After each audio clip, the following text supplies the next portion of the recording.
Welcome to the second lecture of mechanics. BSc third semester में हम लोग mechanics में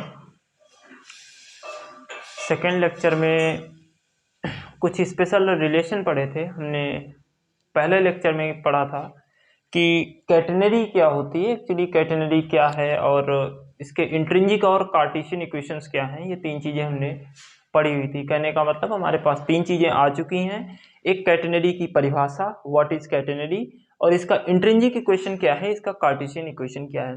तो कैटेनरी क्या होती है? कैटेनरी जब हम किसी स्ट्रिंग को या किसी चैन को दो पॉइंट्स के बीच हैंग करते हैं तो एक चैन जो है वो इस कर्व में हैंग करेगी। तो ये जो कर्व बनता है इस टाइप का, इसको क्या बोलते हैं? किसी चेन को दो पॉइंट के बीच आप हैंग करिए तो इस टाइप का एक कर्व बनेगा। इस कर्व को हम लोग बोलते हैं कैटेनरी। इस कर्व को क्या बोलते हैं? कैटेनरी बोलते हैं। अच्छा, यही कैटेनरी हमारी कॉमन कैटेनरी या यूनिफॉर्म कैटेनरी तब कहलाएगी जब इसके पर यूनिट लेंथ का वेट क्या होना चाहिए? हर जगह समान होना चाहिए। मतलब पर यूनिट लेंथ का वेट क्या होना चाहिए? कांस्टेंट होना चाहिए। तो हमारी यही कैटेनरी कॉमन कैटेनरी बन जाती है। कैटेनरी मतलब एक चैन को या स्ट्रिंग को दो पॉइंट के बीच हैंग किया जाता है तो एक कर्व बनता है, वो कैटेनरी कहलाता है। अगर इसी कैटेनरी के पर यूनिट लेंथ का वेट क्या हो? कांस्टेंट हो, तो यही हमारी कैटेनरी कॉमन कैटेनरी या यूनिफॉर्म कैटेनरी कहलाती है। ठीक है। और हमारे पास जो इंट्रिंसिक इक्वेशन हमने निकाला हुआ था इस कॉमन कैटेनरी का, वो क्या आया था? S बराबर C टेंस आई। क्या आया था? S बराबर C टेंस आई। और जो हमारा कार्टेशियन इक्वेशन था वो हमने निकाला था, वो क्या निकल के आया था? बाई बराबर C कॉस हाइपरबोलिक x बटे C। मतलब हमने पहले लेक्चर में प्रूफ किया था कि जो इंट्रिंसिक इक्वेशन किसी कॉमन कैटेनरी के लिए जो इंट्रिंसिक इक्वेशन होता है वो S बराबर C टेन साई होता है, और जो कार्टेशियन इक्वेशन होता है वो क्या होता है? Y is equal to C cos hyperbolic x upon C। ये क्या है? ये कार्टेशियन इक्वेशन है, ये हमारा ये इंट्रिंसिक इक्वेशन, ये कार्टेशियन इक्वेशन। इतना हमने प्रूफ किया था कि ये कॉमन कैटेनरी के लिए उसका इंट्रिंसिक इक्वेशन होता है, ये कार्टेशियन इक्वेशन होता है। ठीक है। नाउ आज हम कुछ रिलेशन देखेंगे। जैसे हम रिलेशन पहले देखते हैं कि यस में और एक्स में क्या रिलेशन होगा। कौन सा? ये वाला यक्स और ये वाला यस। यक्स और यस में क्या रिलेशन होगा, बाई और एस में क्या रिलेशन होगा। इस लेक्चर में हम क्या करेंगे? इस लेक्चर में हम ये करना चाहेंगे कि what is the relation between S and x and second relation between y and S.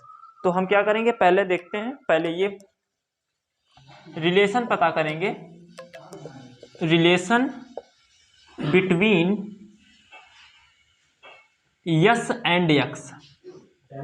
Okay, इसके बीच में हमको रिलेशन पता करना है। किसके बीच में? यस और एक्स के बीच में हमको क्या करना है? रिलेशन पता करना है। That is very very important, very important. Now क्योंकि वी नो दैट, हमें पता है, we know that intrinsic equation for common catenary, intrinsic equation for common catenary. Common catenary क्या होता है? कॉमन कैटेनरी का intrinsic equation S is equal to C tan psi. S is equal to C tan psi. हम क्या देख रहे हैं? Yes और एक्स में रिलेशन देख रहे हैं। तो इसको थोड़ा हटाएं। Okay, from differential calculus, from differential calculus, from differential calculus we know that कि dy upon dx is equal to tan psi. dy upon dx is equal to tan Sai.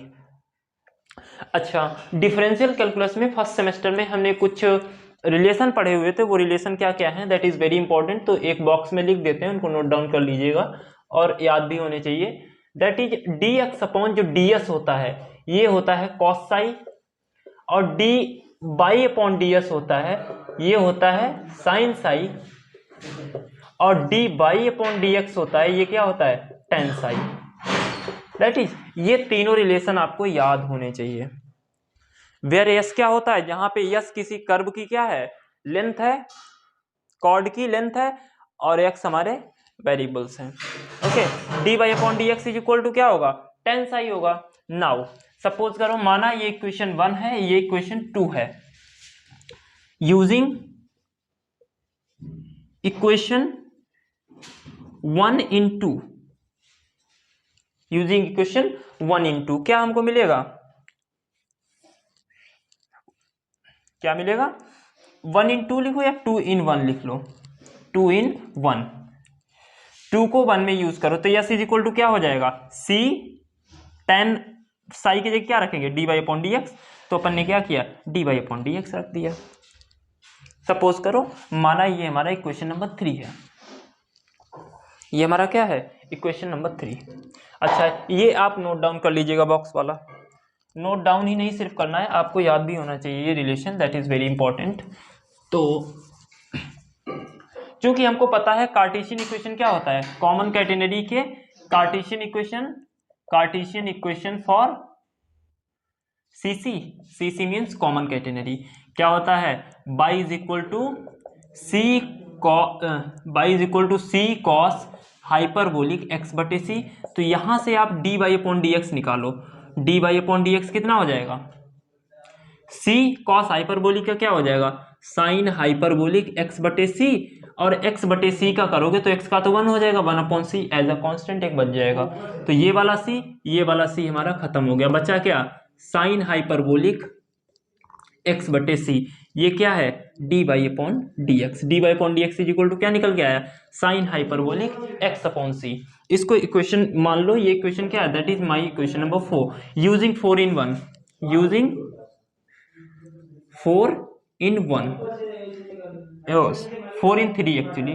तो बी गेट क्या मिलेगा हमको, क्या मिलेगा, यूजिंग 4 इन 3 वी गेट, यानी कि d y upon d x की जगह क्या रख दें, साइन हाइपरबोलिक एक्स बटे सी, क्या मिल जाएगा, एस इज इक्वल टू क्या हो जाएगा फिर, C d y upon d x की जगह क्या रखेंगे, C sine hyperbolic x upon C, तो साइन हाइपरबोलिक एक्स बटे सी, इसमें एक्स यस है, एक्स है, और ये सी हमारा कांस्टेंट है, साइन हाइपरबोलिक है ना।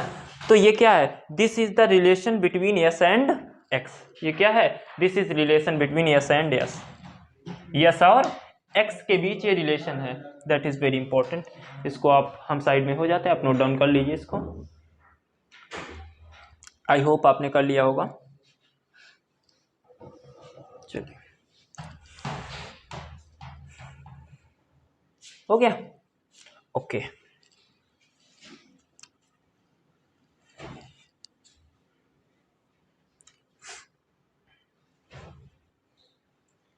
चलो अब हटाते हैं इसे।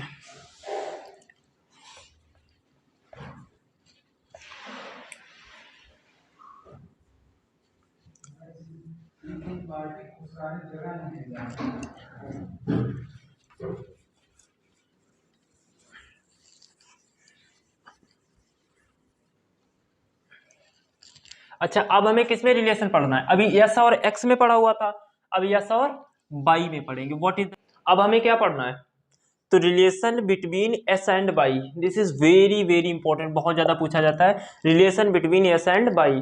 जो हमारा कॉमन कैटेनरी है उसमें क्या करेंगे, अभी तक हमने क्या पढ़ा था, relation between yes and x, अब पढ़ेंगे यस एंड बाई के बीच में रिलेशन, क्योंकि वी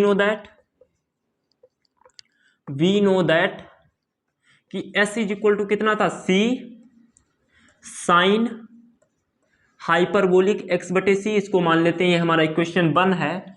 एंड अगेन फर्दर मुझे ये भी पता है कि Cartesian equation for common catenary के लिए जो हमारा कार्टेशियन इक्वेशन होता है वो क्या होता है, सच दैट क्या होता है, y is equal to C cos hyperbolic x बटे सी। अगर हम यहां से देखें इक्वेशन नंबर 1 से, तो अगर साइन हाइपरबोलिक की वैल्यू निकालें, साइन हाइपरबोलिक एक्स बटे सी, तो कितनी हो जाएगी, साइन हाइपरबोलिक एक्स बटे सी की वैल्यू कितनी हो जाएगी, ये एस है बटे में सी चला जाएगा, एस बटे सी। और यहां से अगर हम कॉस हाइपरबोलिक एक्स बटे सी की वैल्यू निकालें, क्या आ जाएगा, बाई बटे सी। यूजिंग इक्वेलिटी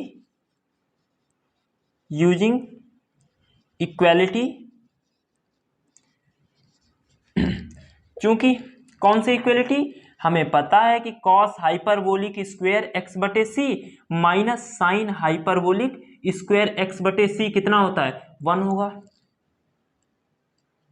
और साइन हाइपरबोलिक एक्स बटे सी क्या हो जाएगा, यहां से साइन हाइपरबोलिक स्क्वायर एक्स बटे सी करोगे तो एस स्क्वायर बटे सी स्क्वायर, इसकी वैल्यू रखोगे, कॉस की वैल्यू ये साइन की हो जाएगी, कॉस की वैल्यू रखोगे कितना, यहां से कॉस हाइपरबोलिक की वैल्यू क्या हो जाएगी, बाई बटे सी का whole square minus sine hyperbolic की वैल्यू यहां से रखोगे साइन हाइपरबोलिक एक्स बटे सी, तो एस बटे सी का whole square that is equal to 1, है ना।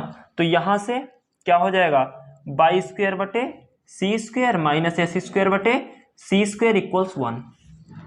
सी स्क्वायर से मल्टीप्लाई करवा दो, क्या हो जाएगा, y square minus S square is equal to C square, है ना। अब एस स्क्वायर को उधर ले जाओ, y square is equal to S square plus C square. This ये क्या है, this is the relation between y and S for the common catenary.